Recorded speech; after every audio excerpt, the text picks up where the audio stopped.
Dear students, मैं doctor Pradeep Chaudhary, lecturer, government polytechnic college Chittorgarh. मेरे साथ श्री नारायण लाल पुरबिया, जो कि प्रयोगशाला सहायक है हमारे महाविद्यालय में। हम आज जो एक प्रैक्टिकल है फिजिक्स लैब में, वो अपन देखेंगे और प्रयोग का उद्देश्य हमारा होगा विस्थापन विधि से उत्तल लेंस की फोकस दूरी ज्ञात करना है। हम डिस्प्लेसमेंट मेथड से कॉन्वेक्स लेंस की फोकल लेंथ निकालेंगे। इसके लिए डिस्प्लेसमेंट मेथड का जो फॉर्मूला है वो यूज करेंगे। Small f equal to capital D square minus small d square upon 4 times capital D. यहाँ पर स्मॉल एफ क्या है? उत्तल लेंस की फोकस दूरी, focal length of convex lens. Capital D क्या है? बिंब पिन व प्रतिबिंब पिन के मध्य दूरी, अर्थात distance between object pin and image pin. मैं पिन बोल रहा हूँ, इमेज नहीं बोला है। Object pin and image pin, इनके बीच की डिस्टेंस है। और स्मॉल डी क्या है? लेंस की दो अलग अलग स्थितियां होंगी, उन दोनों स्थितियों के बीच की दूरी है, ये स्मॉल डी होगी। ठीक, तो इस प्रकार से इस फॉर्मूले को यूज करके अपन कॉन्वेक्स लेंस की फोकल लेंथ निकालेंगे। सबसे पहला काम क्वेश्चन लेने से हमें करना है उत्तल लेंस की लगभग फोकस दूरी। जो कॉन्वेक्स लेंस है उसकी एग्जैक्ट फोकल लेंथ अपन को निकालनी है, लेकिन उससे पहले, प्रयोग शुरू करने से पहले अपन उसकी लगभग फोकस दूरी निकालेंगे। हम क्या करेंगे? कॉन्वेक्स लेंस को लेकर के कॉन्वेक्स लेंस की सहायता से जो बाहर दूर स्थित वस्तु है उसकी इमेज जो है वो दीवार पर या किसी पर्दे पर बना लेंगे। और उस बाहर स्थित जो दूर स्थित वस्तु उसकी इमेज बनाई अपन ने, तो हम लोग जानते हैं कि अनंत पर अगर कोई वस्तु है तो उसकी जो प्रतिबिंब है कॉन्वेक्स लेंस की सहायता से वो कहां पर बनती है? उसके फोकस बिंदु पर बनती है। तो ऐसे केस में जो लेंस और फोकस, जो इमेज की जो डिस्टेंस है, अर्थात लेंस और स्क्रीन के बीच में जो डिस्टेंस होगी वह उसकी लगभग फोकस दूरी होगी। तो हमको एक आइडिया हो जाएगा कि इस लेंस की लगभग फोकस दूरी कितनी है। ठीक है, उसके बाद अपन बेंच संशोधन जो है वो निकालेंगे। बेंच संशोधन क्या होता है? बेंच संशोधन होता है बिंब पिन और प्रतिबिंब पिन जो हमारे पास ऑप्टिकल बेंच पर है, उन दोनों की जो पोजीशन है जो कि नीचे मार्क की हुई है, ठीक है, उनके बीच की डिस्टेंस तो कैपिटल डी हो जाएगी। लेकिन बेंच करेक्शन अपन को निकालना है। बेंच करेक्शन होता है कि जब दोनों पिन वहां पर लगी हुई होगी तो दोनों पिन के बीच में वास्तविक दूरी कितनी है, ठीक है, वो और इस ये जो है इनके बीच का जो अंतर रहेगा वो अपना बेंच संशोधन होता है। तो बेंच करेक्शन भी अपन वहां पर निकालेंगे। ठीक है, उसके बाद अब हम बात करते हैं कि प्रयोग के लिए चित्र देखिए, ये चित्र है, ये ऑब्जेक्ट पिन जो कि हमने पॉइंट फॉर्म में ली है, ये इमेज पिन जो भी पॉइंट फॉर्म में, ये कॉन्वेक्स लेंस है L1 पोजीशन में। लेंस एक ही है, ये ध्यान रखेंगे, लेंस एक ही है। ये फर्स्ट पोजीशन है उसकी, ये देखिए आप, ये रे यहाँ पर कन्वर्जन, इस प्रकार से ये रे यहाँ पर। इसका मतलब ये हुआ कि ऑब्जेक्ट पिन की इमेज जो है वो ठीक इमेज पिन के ऊपर बने। ठीक है, ये लेंस L1 की स्थिति होगी। यहाँ पर ये ध्यान रहे कि पैरेलैक्स नहीं होना चाहिए, पैरेलैक्स रिमूव करके ही अपन रीडिंग लेंगे। ये लेंस की L1 स्थिति होगी जो यहाँ पर लिखी जाएगी। ठीक है, अब लेंस को अपन और आगे पीछे सरकाएंगे और लेंस की दूसरी स्थिति निकालेंगे जहां पर भी ऑब्जेक्ट पिन की इमेज ठीक इमेज पिन के ऊपर बने। ठीक है, यहाँ पर भी हम ये देखेंगे कि पैरेलैक्स नहीं हो। ठीक है, और इस समय जो लेंस की स्थिति होगी वो L2 यहाँ नोट की जाएगी। D बराबर स्मॉल d जो है वो होता है L1 और L2 का अंतर, तो वो यहाँ पर अपन सेंटीमीटर में निकालना है। अब बात होती है बिंब पिन की स्थिति। बिंब पिन अपन ने यहाँ रखा है 0 सेंटीमीटर पर। प्रतिबिंब पिन अपन ने, देखिए कैपिटल D जो है वो अपने को चेंज करना है। तो पहले कैपिटल D जो है हमारा ग्रेटर देन 4f होना चाहिए। यदि फोकल लेंथ 15 सेंटीमीटर है तो ये 60 सेंटीमीटर से ज्यादा कैपिटल D होनी चाहिए। ऐसी स्थिति में अपन क्या करेंगे? कैपिटल D पहले तय करेंगे कि कितनी होगी। माना कि कैपिटल D 80 सेंटीमीटर है तो बिंब पिन को 0 सेंटीमीटर पर रख दीजिए, प्रतिबिंब पिन को 80.0। तो इन दोनों का अंतर 80.0 हो जाएगा। जो बेंच करेक्शन होगा वो यहाँ पर लगा करके कैपिटल D का मान अपन लिख देंगे और स्मॉल d अपन ने निकाल ली है। तो इस प्रकार से इस फॉर्मूले को यूज करेंगे, स्मॉल f निकालिए। अब कैपिटल D को चेंज करेंगे। कैपिटल D पहले अपन ने 60 सेंटीमीटर रखा है, क्योंकि कैपिटल D 4f से ज्यादा होना चाहिए, इसलिए अपन जो है अब कैपिटल D को इससे जो पहले जो अपने वैल्यू रखी थी उससे ज्यादा रख करके और प्रयोग को पुनः दोहराएंगे, स्मॉल d पुनः निकालेंगे। तो कैपिटल डी के विभिन्न मानों के साथ अपन स्मॉल डी का मान ज्ञात कर लेंगे। फिर फॉर्मूला हमारे पास है small f equal to capital D square minus small d square upon 4d, 4 times capital D. इसको यूज करके अपन उत्तल लेंस की फोकस दूरी ज्ञात कर लेंगे। प्रत्येक सेट से फोकल लेंथ निकालने के बाद इनका एवरेज निकाल लेंगे, तो वो माध्य एफ अर्थात औसत फोकस दूरी अपने को प्राप्त हो जाएगी। इस प्रकार से आज अपन ने विस्थापन विधि से उत्तल लेंस की फोकस दूरी ज्ञात करने के बारे में जो प्रयोग किस प्रकार से करेंगे ये बात की है।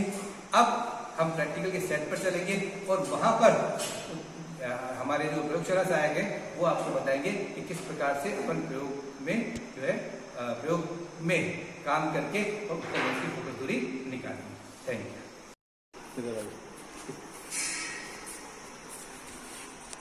ऑन हो गया 0.01। हाँ देखिए, उत्तल लेंस की लगभग फोकस दूरी अपने को ज्ञात करनी है। तो ये स्क्रीन हो गया और ये उत्तल लेंस। देखिए दूर स्थित वस्तु का प्रतिबिंब यहाँ पर बन रहा है। ये प्रतिबिंब की दूरी लेंस से अपन स्केल की सहायता से निकाल लेंगे और यही इस लेंस की लगभग फोकस दूरी होगी। देखिए ये ऑप्टिकल बेंच है, प्रकाशित बेंच। इसमें ये हमारी जो है वह है ऑब्जेक्ट पिन, बिंब पिन, और ये है इमेज पिन अर्थात प्रतिबिंब पिन। देखिए बिंब पिन की स्थिति यहाँ पर आप देख सकते हैं 10.0 सेंटीमीटर के पास है। ठीक है, प्रतिबिंब पिन की स्थिति 100.0। ठीक है, तो यहाँ पर जो टेबल है हमारी, इसमें बिंब पिन की स्थिति भरी जाएगी 10.0, प्रतिबिंब पिन की स्थिति भरी जाएगी 100.0 और डी आ जाएगा 90.0। देखिए उत्तल लेंस की लगभग फोकस दूरी हमको निकालनी है।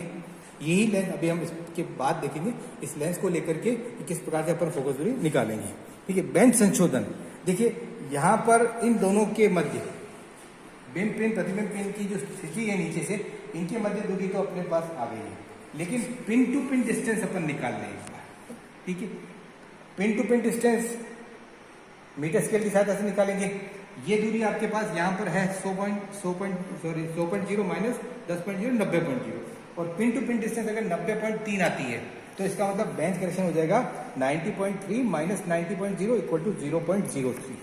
ठीक है, हाँ अब ये क्योंकि पॉजिटिव बेंच करेक्शन, इसका मतलब ये होगा कि डी का संशोधित मान कितना हो जाएगा, यहाँ पर 90.0 है, यहाँ पर हो जाएगा 90.0 प्लस 0.03। ठीक है, सॉरी 0.3, तो ये जाएगा 90.3 सेंटीमीटर। इस प्रकार से डी का संशोधित मान अपने पास प्राप्त होगा। ये कहने का मतलब है कि डी का संशोधित मान होगा जो डी का मान प्राप्त हुआ है plus minus bench correction, plus minus bench correction. जो बेंच करेक्शन सेंटीमीटर में आएगा उसको अपन जो है वहां पर काम में लेंगे। बेंच करेक्शन जो आएगा सेंटीमीटर में वो 0.1 सेंटीमीटर के क्रम का होगा। तो जैसा मैंने उदाहरण दिया, डी का मान 90.0 है, पिन टू पिन डिस्टेंस अपन निकाली मीटर स्केल की सहायता से, वो 90.3 सेंटीमीटर आ रही है। तो बेंच करेक्शन अपना हो गया 0.3 सेंटीमीटर। तो यहाँ पर डी का संशोधित मान हो जाएगा डी प्लस बेंच करेक्शन, तो वो 90.3 सेंटीमीटर हो जाए। अब लेंस की स्थिति ये रखी अपन ने L1। इधर से देखेंगे अपन, इस दिशा से देखेंगे अपन, तो देखने पर यहाँ से अपने को ये होना चाहिए कि दोनों पिने, जो बिंब पिन है और प्रतिबिंब पिन है, दोनों साथ साथ होनी चाहिए। इस प्रकार की स्थिति होनी चाहिए। बिंब पिन और प्रतिबिंब जो है उनकी स्थिति इस प्रकार से होनी चाहिए और जब अपन आंख को घुमाएं तो एक साथ ये जानी आनी चाहिए, तभी पैरेलक्स दूर होगा। अभी आप इसको देख सकते हैं, नीचे ठीक है। ये देखिए अब बिंब पिन प्रतिबिंब पिन दोनों एक दूसरे के ऊपर आपको दिखाई दे रही है। तो इस प्रकार से यह लेंस की प्रथम स्थिति होगी, जिसको अपन इस टेबल में L1 से भरेंगे। और ये आप देख सकते हैं ये दूरी कितनी है, 36, 37, 38 और 39.0 में से 0.1 अपन घटा दें 38.9। तो यहाँ पर L1 आ जाएगा 38.9। अब इसी लेंस को अपन जो है इस पोजीशन को इससे दूर ले जाएंगे, इधर से दूर, और ऐसी की ऐसी स्थिति वापस प्राप्त करेंगे इस तरफ से कि कैसा होना चाहिए कि बिंब पिन और प्रतिबिंब पिन दोनों एक साथ चलने चाहिए, तभी पैरेलक्स जो है वो दूर माना जाए। इसके लिए होता है कि पहले तो हम ये स्थिति लेकर के आए, तो फिर जब आंख को घुमाएं तो दोनों साथ में चलती हुई हमें दिखाई दी। ऐसी जो स्थिति होगी इधर लेंस की वह कहलाएगी L2, वो भी हम नोट कर लेंगे। इस प्रकार से L1 और L2 का जो अंतर होगा वह स्मॉल डी होगा। अब अपने पास सूत्र में स्मॉल डी का मान भी है, कैपिटल डी का मान भी है, ये मान इस सूत्र में रखेंगे और स्मॉल एफ निकाल लेंगे। अगला सेट हमको, क्योंकि इस प्रयोग में हमें कम से कम 3 सेट लेने हैं, तो अगला सेट लेने के लिए कैपिटल डी का मान चेंज करेंगे। अभी अपन ने कैपिटल डी 90 सेंटीमीटर रखी है, अगली बार कैपिटल डी को 100 सेंटीमीटर रखेंगे और फिर तीसरे सेट के लिए कैपिटल डी को 110 सेंटीमीटर रखेंगे। कैपिटल डी कितनी रहनी चाहिए ये हम जानते हैं कि कैपिटल डी जो है वो 4F से ज़्यादा होनी चाहिए। लगभग फोकस दूरी इसकी 15 सेंटीमीटर है, तो ये 60 सेंटीमीटर या उससे ज़्यादा होनी चाहिए। हमने पर्याप्त जो है रखा है, डी का मान 4F से ज़्यादा होना पर्याप्त रखा है। तो इस प्रकार से अपन प्रत्येक सेट से F निकाल करके और माध्य F निकाल लेंगे और माध्य F का मान जो है इस प्रकार से आ जाएगा। परिणाम, विस्थापन विधि से उत्तल लेंस की फोकस दूरी इतना सेंटीमीटर प्राप्त हुई। प्रयोग के दौरान जो सावधानियां रखनी है वो आपको यहाँ पर बताई गई है।